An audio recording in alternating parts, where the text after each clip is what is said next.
guys, my name's Camille. I'm Tess. I'm Sarah. And I'm Zach. And we're going to talk to you guys about chronic heart failure today. And just so you guys know, Zach is going to be holding up my laptop next to the webcam so you guys can kind of see when to switch slides and things like that. But first, Tess is going to start us off with some statistics about heart failure. Okay, so heart failure increases with age, although the most common age for people to have heart failure is 75 years or older. But you can find heart failure in any age, so whether young or old. Approximately 6 million people in the United States have had or have heart failure. There are 550,000 new cases diagnosed each year of people with heart failure. So heart failure is also the most common reason for people to be hospitalized, and that usually occurs in people who are 65 years or older. The heart failure is also the second most common reason for visits to a physician's office. 24% of the patients discharged after treatment of heart failure return and are readmitted within the 30 days. Many hospitalizations for heart failure can be prevented by appropriate outpatient care. So those are just some facts, and now we're going to talk about right-sided heart failure, and Sarah's going to introduce that and talk about pathophysiology.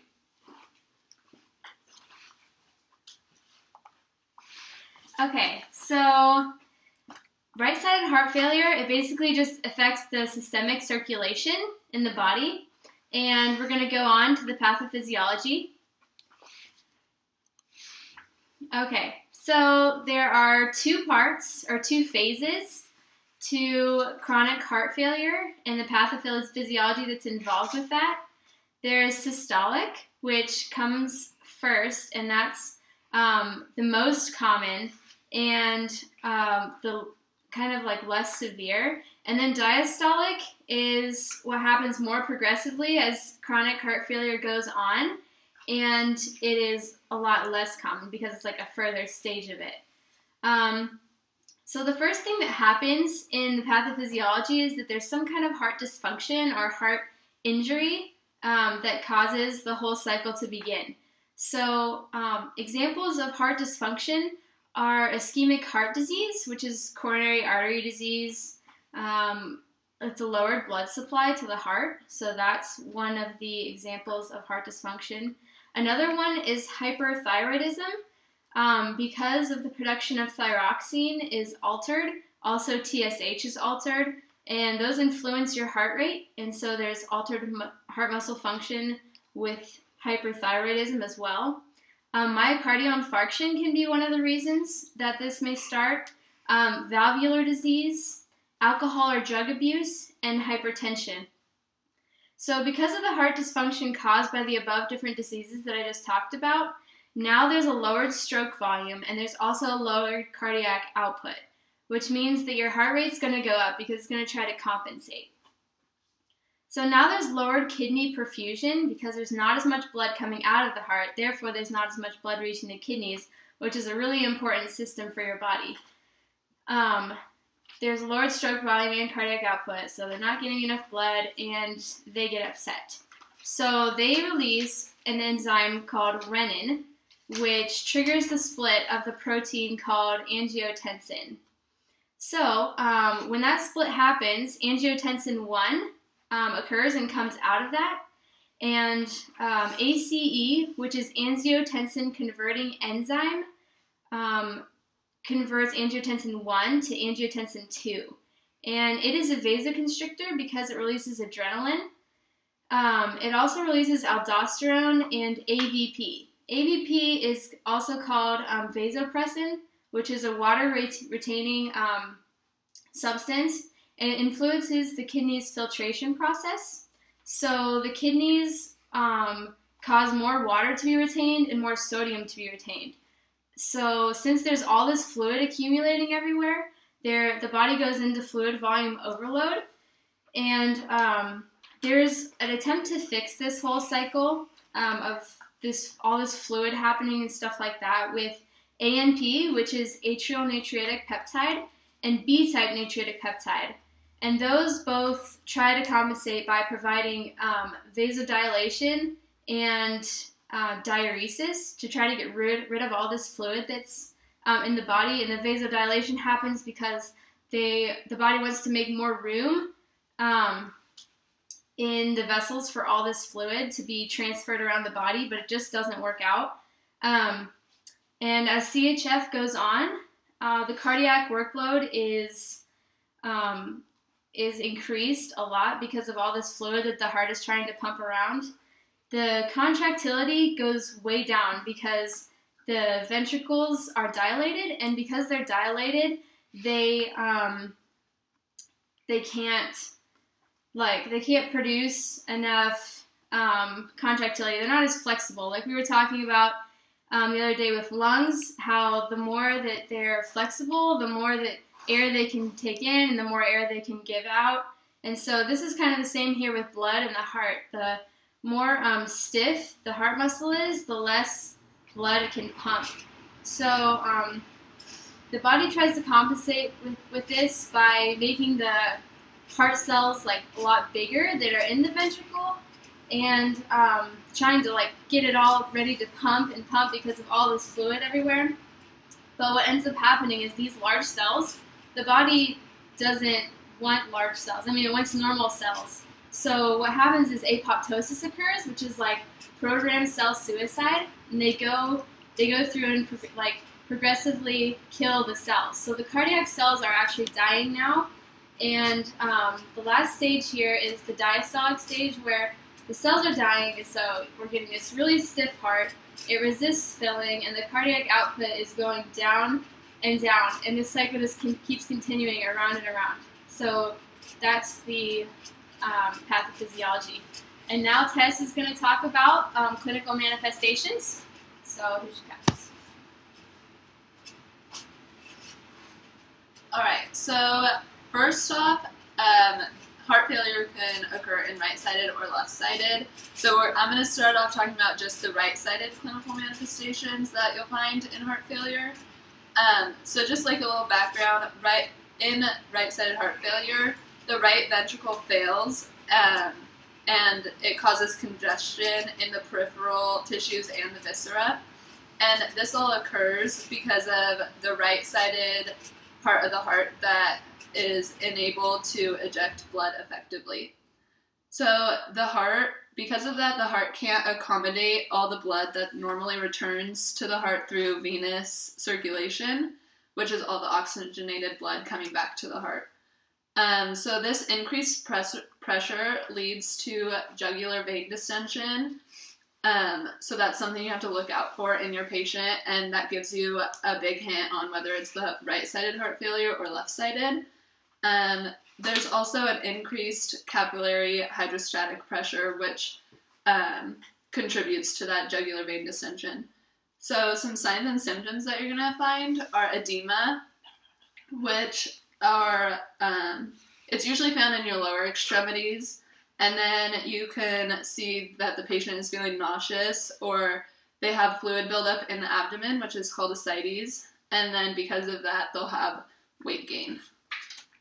The patient also might have loss of appetite or nausea or abdominal pain, and that may all result from venous engorgement and venous stasis within all the abdominal organs. So those are just like the right-sided manifestations, but now Camille's going to come talk to you about assessment and diagnostic findings. Okay, so for assessment, the assessment of right-sided and left-sided is like basically going to be the same. So the most important thing you can really do is you're going to want to take a patient and family history of the patient and family history of things that they've had, things that goes on in their family, or signs and symptoms that they happen to experience. So the main things you're going to want to ask for in that history is going to be coronary artery disease, hypertension, cardiomyopathy, valvular disorders, diabetes, and renal dysfunction.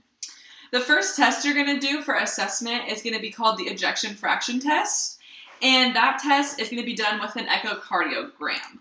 And what it's going to do is it's going to subtract the amount of blood present in the left ventricle at the end of systole from the amount present in diastole. Normally, those ranges should be between 55 and 65%. And if you have heart failure in diastole, those ranges are going to be within the normal 55 to 65. But if the heart failure is occurring in systole, then those ranges are going to be significantly low. So that's how you're going to be able to kind of tell between systole and diastole. And then, like Tess said, a lot of your assessment is going to deal with actually spending time looking at the patient and all of that. So you're going to want to observe for edema, ascites, pain around the liver, jugular vein distension, and increased capillary hydrostatic pressure, as those are going to be signs of right-sided. And then later we are going to talk about left-sided, but just so you guys kind of have an idea, some left-sided symptoms you're going to look out for are going to be short of breath, crackles in the lungs, low O2 saturation, and a third heart sound. And then on the next slide, we're going to talk about some classifications of chronic heart failure.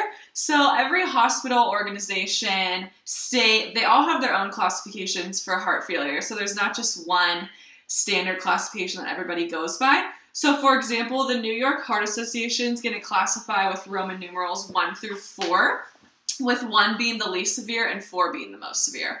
But the one that's most common worldwide is the American Heart Association's way of classifying things, and they stage A through D, with A being a patient who is at a high risk for developing ventricular dysfunction, but will show no signs or symptoms of heart failure. And then all the way as you progress to D, it's going to get worse, with D being the patient is in refractory end-stage heart failure who needs continuous interventions. And then on the next slide, we're going to talk about some diagnostic findings for people with heart failure. And just like assessment, diagnostic findings, the way you're going to do things is going to be basically the same for right and left-sided. So the main thing for diagnosis is you're going to want to get a chest x-ray and a 12-lead electrocardiogram to help with the diagnosis. So some laboratory findings that you're going to want to assess are going to be serum electrolytes, blood urea nitrogen, creatinine, liver function testing, thyroid stimulating hormone, a CBC or complete blood count, urinalysis, and B-type natriuretic peptide, which Sarah kind of talked about the importance of that earlier. And then additionally, if the underlying cause is thought to be coronary artery disease or cardiac ischemia, then they're going to perform a cardiac stress test or cardiac catheterization to just kind of see what's going on. And the main thing for the diagnosis is you really want to treat the underlying cause, as that is going to help get the heart failure kind of like back on track. So now Zach is going to come up and talk about nursing and medical management.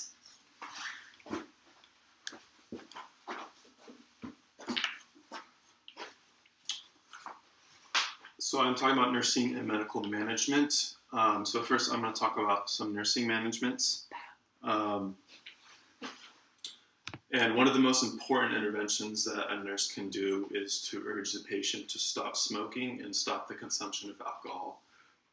While smoking is very bad, it is more important to stop them from consuming alcohol because alcohol abuse is a contributing factor to the development of chronic heart failure and the progression of it. And another important reason is because alcohol can have adverse reactions with some of the medications that are prescribed to patients who have chronic heart failure. So it's important to have them stop the consumption of alcohol. Another nursing management that needs to be done is the administration of medication. Patients with chronic heart failure may get medications like angiotensin-converting enzymes, angiotensin-converting enzyme inhibitors, angiotensin receptor blockers, beta blockers, diuretics, and digitalis. And like I said before, alcohol does cause adverse reactions with some of these medications. Another important part of the nursing management of CHF is monitoring vital signs. It's important to make sure that the patient has all normal vital signs, but it is important to focus on blood pressure and pulse rate. Assessing fluid overload on patients with CHF is important because they are at risk for it. And one way to assess for patients that develop fluid overload is to auscultate the lungs for adventitious sounds like crackles. One clinical manifestation of right side failure is edema in the lower extremities, usually the feet and the ankles. So it is important to be able to identify and treat that edema when and if it occurs. One way to help treat it is elevating the patient's affected extremities, and also it's important to make sure that the patient is not sedentary and gets up and moves around, because the more sedentary they are, the more edema will accumulate. Assessing the patient's breathing patterns, sleeping patterns, diet, and weight are necessary when managing treatment for a patient with CHF. It is very important for the patient's diet to contain low amounts of sodium and contain high amounts of fresh fruits and vegetables. One of the reasons is because there's very low sodium in them. It's important to assess the patient's sleeping patterns because they need to be getting enough sleep, obviously. And when monitoring the patient's breathing, you have to make sure that there's no lung sounds and that they're breathing enough. And also when weighing a patient, it is important to use the same scale each day at the same time to ensure accurate results. Now I'm going to move on to the medical interventions. There are a few medical interventions which include surgeries and implants. And one of the surgeries that is done are heart transplants. And especially in older adults, heart transplants are not as common anymore. Because usually the heart transplants will go to younger people, and there are also a large number of potential complications with heart transplants, like something going wrong with surgery, the body not accepting the heart, and just the long period of time that some patients have to wait in order to get that heart. Another medical management is cardiac resynchronization therapy, which is also known as biventricular pacing. And it includes a wire that paces the left ventricle, which coordinates electrical stimulation of the heart and can improve symptoms and the quality of life in patients with CHF. However, one of the problems with CRT is that only about 1/4 of the patients who are deemed suitable and who are up to standards to receive CRT do not end up responding to it. The final medical management that I found is an implantable cardioverter defibrillator, or ICD, which can be implanted to work by itself or work with the CRT pacemakers to help manage care for the patients with CHF. What ICDs are for is to help patients survive from arrhythmias caused by CHF, which is a large cause of death in patients with CHF. And now Camille will talk more about CHF.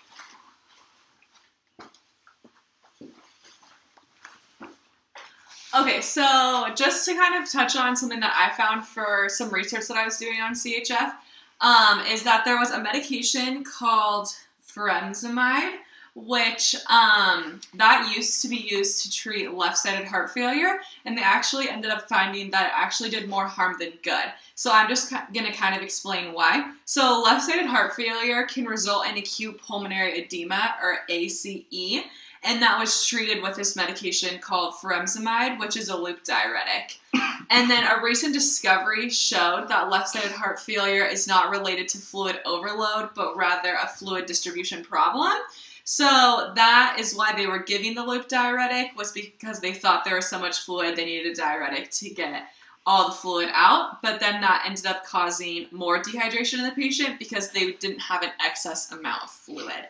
So furosemide is no longer used to treat patients with left-sided heart failure with acute pulmonary edema.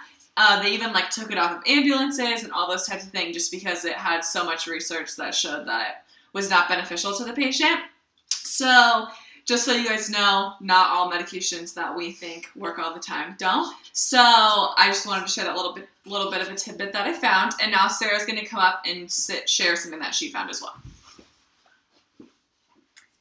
Okay, so kind of like Camille, I was researching stuff and I found this medication called ivermectin, and it is actually a medication that works well for people with CHF because it only affects the heart directly, and it lowers the heart rate, which CHF patients usually have a history of hypertension and stuff, and normally the medications that are given for those have other negative effects or other side effects. And this one just directly affects the heart. And other benefits is that it lowers the mortality rate of people with CHF, and it's also really well tolerated compared to a lot of the other medications. One thing, though, that isn't very good is that one of the adverse effects is that it causes bradycardia, so a low heart rate for the patient, and it can sometimes go dangerously low, so you have to really monitor the heart rate for that patient. And it can only be given for patients who have systolic heart failure, and that the patient has to be in sinus rhythm.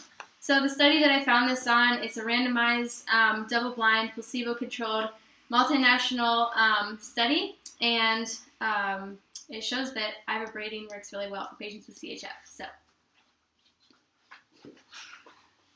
Okay, so I'm just going to finish it up and reiterate some of the left-sided clinical manifestations. They've been kind of mentioned throughout the whole presentation, but in a left-sided heart failure, the left ventricle is unable to fill or eject sufficient blood into the pulmonary circulation.